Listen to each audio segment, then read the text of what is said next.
Hello friends, today we are going to talk about a change that is very important and much needed at this time of hour under GST.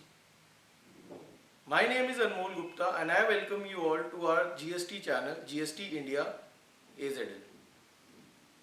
The change that we are going to talk about today is whether the interest will be levied in case ITC is availed or utilized, that is only availed, and or interest liability will be imposed in case ITC is both availed as well as utilized by the assessee. हम इसको एक example से समझते हैं. Let's say Ram ने श्याम से goods खरीदे अप्रैल 2020 में जिस पे टैक्स लाइबिलिटी थी 1000 रुपीज की. क्योंकि राम ने उससे गुड्स खरीदे, बिल आ गया, गुड्स आ गए, सारी कंडीशंस फुलफिल हो गई, राम ने उस पे 1000 रुपए का इनपुट टैक्स क्रेडिट ले लिया.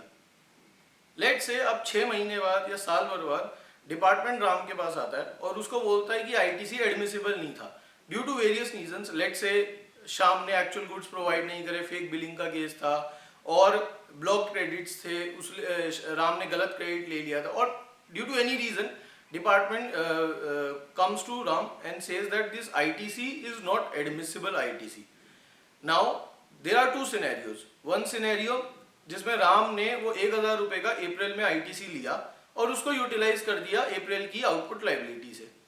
दूसरा सिनेरियो, राम ने अप्रैल में 1000 रुपए का ITC लिया लेकिन किसी कारण की वजह से उसने जब तक डिपार्टमेंट उसके पास आया तब तक उसने वो 1000 रुपए का क्रेडिट कभी यूटिलाइज ही नहीं करा अपनी आउटपुट लाइबिलिटी को पे करने के लिए, और वो हमेशा उसका ई क्रेडिट लेजर 1000 रुपए का बैलेंस दिखाता रहा जिस दिन से अवेल करा से लेके जिस दिन डिपार्टमेंट उसके पास आया.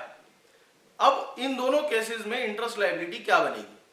तो अगर हम एग्जिस्टिंग लॉ की बात करें तो सेक्शन 73 जो डिमांड एंड रिकवरी से डील करता है वो ये बोलता है कि उसमें वर्ड्स यूज किए हुए अवेल्ड और यूटिलाइज्ड. तो अगर आपका इनपुट टैक्स क्रेडिट सिर्फ असेसी ने अवेल भी कर रखा है और यूटिलाइज नहीं करा तो प्रेजेंट जीएसटी रिजीम बोलता है कि आपका उस पर इंटरेस्ट लाइबिलिटी आएगी.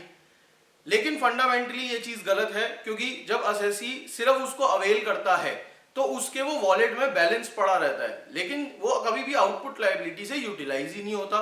तो सरकार को जो पैसा पे हुआ, एक्चुअल में टैक्सेस पे हुए, वो या तो कैश से पे हुए या दूसरे आईटीसी से पे हुए, उस आईटीसी को कभी यूटिलाइज ही नहीं किया गया.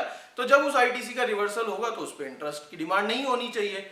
तो इन्हीं कारणवश की वजह से जीएसटी काउंसिल ने अपनी 45th मीटिंग में, जो कि 17 सितंबर 2021 को हेल्ड हुई इन लखनऊ, उन्होंने ये डिसीजन लिया कि लॉ को अमेंड किया जाएगा और उसको इस तरीके से बनाया जाएगा कि इंटरेस्ट लायबिलिटी सिर्फ तब आएगी जब असेसी अवेल्ड एंड यूटिलाइज्ड कर लेगा एक आईटीसी को. दैट इज, अगर असेसी ने सिर्फ अवेल किया है और यूटिलाइज नहीं करा तो उस केस में इंटरेस्ट की लायबिलिटी नहीं आएगी. तो इस केस में अब राम ने अगर आईटीसी अवेल किया 1000 रुपए का और उसको यूटिलाइज ही नहीं करा और वो डिपार्टमेंट को प्रूव कर पाता है कि at all times his E credit balance was closing balance was 1000 rupees, तो उसको इंटरेस्ट लायबिलिटी उस पर नहीं पे करनी पड़ेगी और उसको सिर्फ आईटीसी अपना रिवर्स करना होगा. तो दोस्तों ये तो हमने करी जीएसटी की बात. Now let's talk about the provisions that existed regarding availment and utilization or availment or utilization, interest levy on that before the GST regime. So Senate Credit Rules 2004 via its Rule 14 used to govern levy of interest on Senate credit that is to be reversed. तो उसमें 1 अप्रैल 2012 से पहले जो words थे वो थे availed और utilise. तो उसकी वजह से क्या होता था कि लाइबिलिटी इंटरेस्ट लग जाता था मेरा, अगर मैंने सिर्फ अवेल भी कर लिया तो, चाहे वो यूटिलाइज किया नहीं किया, और मेरे लेजर में अगर वो पड़ा रहता था तो उस पर बहुत नेशन वाइड लिटिगेशंस हुई, सुप्रीम कोर्ट तक मैटर्स ट्रैवल किए, मास लेवल पे लिटिगेशंस हुई. तो उसकी वजह से 1 अप्रैल 2012 में एक अमेंडमेंट निकाली गई जिसमें रूल 14 को अमेंड किया गया और वर्ड्स उसमें डाले गए अवेल्ड एंड यूटिलाइज. तो 1 अप्रैल 2012 के बाद कोई भी सेनरेट क्रेडिट, चाहे सेंट्रल एक्साइज में चाहे सर्विस टैक्स में, अगर मैं अवेल कर लेता था और उसको यूटिलाइज नहीं करता था तो उस पर इंटरेस्ट लायबिलिटी मेरी नहीं आती थी. लेकिन जीएसटी में सेक्शन 73 की वजह से ये एम्बिग्यूटी हमेशा रही है, जिसकी वजह से कुछ लिटिगेशन स्टार्ट भी हो गई थी आनी.